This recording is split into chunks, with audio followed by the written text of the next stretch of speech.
ഇന്നൊരു ഈവനിങ് വ്ളോഗാണ് കേട്ടോ. അപ്പോൾ ഇന്ന് നമ്മൾ രാത്രി ഉണ്ടാക്കുന്നത് ചപ്പാത്തിയും ചെമ്മീൻ കറിയും കൂടിയാണ്. അപ്പം ഇന്ന് ഉച്ചയ്ക്ക് ചെറിയൊരു പരിപാടി ഉള്ളതിനോണ്ട് ഉച്ചയ്ക്ക് പിന്നെ ഭക്ഷണമൊന്നും ഉണ്ടാക്കിയില്ല. അപ്പം രാത്രിത്തേക്ക് ചെമ്മീനും ചപ്പാത്തിയും ഉണ്ടാക്കാമെന്ന് വിചാരിച്ചു. അപ്പോൾ ഈ രാത്രി അടുക്കളയിൽ കയറിയിട്ട് കറിയൊക്കെ ഉണ്ടാക്കാമെന്ന് പറഞ്ഞാൽ ഭയങ്കര ഒരു മടിയുള്ളൊരു സംഗതിയാണ് കേട്ടോ. ചപ്പാത്തി എന്തായാലും ഉണ്ടാക്കണം, പിന്നെ കൂടെ കറി.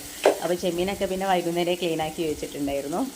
അങ്ങനെ സാധാ ഒരു ചെമ്മീൻ കറിയാണ് കേട്ടോ, ഫ്രൈ ഒന്നുമല്ല. കാരണം രാത്രി വേണം, പിന്നെ രാവിലെ എന്താ ഉണ്ടാക്കുന്നത് വെച്ചാൽ അതിന് കൂടിയിട്ട് വേണ്ടിയിട്ടാണ് ഇപ്പം ചെമ്മീൻ കറി ഉണ്ടാക്കുന്നത്. അപ്പോൾ ഫ്രൈയും എല്ലാം പിന്നെ എന്താ പറയുക, വലിയൊരു ഗ്രേവിയും ഇല്ല, ഇടത്തരം നിൽക്കുന്നൊരു ചെമ്മീൻ പൊരിച്ചിട്ടാണ് കേട്ടോ വെച്ചത്.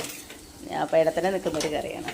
അപ്പോൾ ഈ ഒരു ഏപ്രിലേക്ക് ഞാൻ ഈ ഒരു യൂട്യൂബ് എന്ന് പറഞ്ഞൊരു പ്ലാറ്റ്ഫോമിലേക്ക് വന്നിട്ട് 5 വർഷമായിട്ടോ. അപ്പം സക്സസ് ആയോ എന്ന് ചോദിച്ചിട്ടുണ്ടെങ്കിൽ അങ്ങനെ വലിയ ചാനലൊന്നല്ല, ചെറിയൊരു കുഞ്ഞു ചാനലാണ്. അപ്പോൾ അത് എന്താ പറയുക, നമ്മളൊരു പിന്നെ ഒരു എടുത്തുചാട്ടത്തിൻ്റെ പുറത്തൊരു ചാനൽ തുടങ്ങാമെന്ന് പറയില്ല, അങ്ങനെ തുടങ്ങിയൊരു ചാനലാണ് കേട്ടോ. പിന്നെ നമ്മൾ കൊറോണൻ്റെ ആ ഒരു സമയത്ത്, അപ്പോൾ അതിൻ്റെ മുൻപേ എങ്ങനെ ഉണ്ട് എന്തെങ്കിലുമൊക്കെ ചെയ്യണം എന്നുള്ളൊരു മനസ്സിലിങ്ങനെ ഉണ്ടായിരുന്നു. പക്ഷേ എന്താ ചെയ്യേണ്ടത് എന്നുള്ളൊരു വലിയൊരു ഐഡിയയും കാര്യങ്ങളൊന്നും ഇല്ലായിരുന്നു. അങ്ങനെയാണ് കൊറോണ സമയത്ത് ഒട്ടുമിക്ക ആൾക്കാർ ഇങ്ങനെ ചാനൽ തുടങ്ങുന്നതാക്കാം. വീട്ടിലാരോടൊന്നും പറയാതെ തന്നെ തുടങ്ങിയൊരു ചാനൽ കേട്ടോ. പിന്നെ കുറച്ച് അപ്പോൾ പേരിടലെല്ലാം അങ്ങനെ പെട്ടെന്ന് എനിക്കെന്ന് പറഞ്ഞിട്ടുണ്ടെങ്കിൽ എന്തെങ്കിലും ഒരു കാര്യം വിചാരിച്ചിട്ടുണ്ടെങ്കിൽ അത് ആ സ്പോട്ടിൽ ചെയ്യണം കേട്ടോ.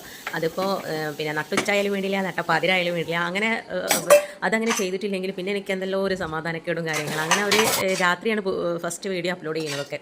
അപ്പോൾ അത് വലിയ ക്ലിയറും കാര്യങ്ങളൊന്നും ഇല്ല. അങ്ങനെ പിന്നെ ആ വീഡിയോ ഡിലീറ്റ് ചെയ്ത് അതിന് ശേഷം പിന്നെ വേറൊരു വീഡിയോ ഇട്ടത്. അപ്പോൾ ഇത് തുടങ്ങുന്നതിന് മുൻപ് തന്നെ എൻ്റെ മനസ്സിലൊരു ഐഡിയ ഉണ്ടായിരുന്നു കേട്ടോ. ഞാനിങ്ങനെ സ്റ്റിച്ചിങ് ഒക്കെ കുറച്ചറിയാം, പിന്നെ മാക്സി മെറ്റീരിയൽസൊക്കെ ഇങ്ങനെ എടുത്തിങ്ങനെ സെയിൽ ചെയ്യാറുണ്ട്. അപ്പോൾ ഞാൻ വിചാരിച്ചു ഇങ്ങനെ യൂട്യൂബിലൊക്കെ ഇട്ട് കഴിഞ്ഞിട്ടുണ്ടെങ്കിൽ അതൊക്കെ കുറച്ചും കൂടി അധികം സെയിലായി പോകുമല്ലോ എന്നായിരുന്നു അന്ന് വിചാരിച്ചത്, ഈ 5 വർഷം മുന്നേ. അപ്പോൾ അങ്ങനെ യൂട്യൂബിൽ വലിയ ചാനൽസ് ഒന്നുമില്ല. പക്ഷേ ഞാനിട്ട് 3-4 വീഡിയോസൊക്കെ ചെയ്തിട്ടുണ്ടായിരുന്നു. പക്ഷേ ഒരൊറ്റ എൻക്വയറി പോലും വന്നിട്ടില്ല കേട്ടോ, ആരും ചോദിച്ചു വന്നില്ല. അങ്ങനെ പിന്നെ അപ്പോൾ എനിക്കത് മടുത്ത് അങ്ങനെ എൻ്റെ ചാനൽ ഇടാതായി. പിന്നെ വെറും കുക്കിംഗ് വീഡിയോസ് മാത്രം ഇട്ട്, പിന്നെ കുറേ മോട്ടിവേഷൻ വീഡിയോസ്. അങ്ങനെ ഒരു 2 വർഷം കഴിഞ്ഞപ്പോഴാണ് ഫസ്റ്റ് സെയിൽ കിട്ടുന്നത് കേട്ടോ. പിന്നെ അവിടുന്ന് കുറച്ച് ഒരാഴ്ച കഴിഞ്ഞിട്ട് പിന്നെ വീണ്ടും ഇങ്ങനെ കുറേ ആൾക്കാർ ഇങ്ങനെ ചോദിച്ച് വരാൻ തുടങ്ങി. അങ്ങനെ ഈ ഒരു യൂട്യൂബ് എന്നുള്ളത് എനിക്ക് നല്ലൊരു മാർക്കറ്റിംഗ് ചെയ്യാൻ പറ്റി യൂട്യൂബിലൂടെ. അപ്പോൾ ഇപ്പോൾ പിന്നെ അത്യാവശ്യം സെയിലും കാര്യങ്ങളൊക്കെ ഉണ്ട്.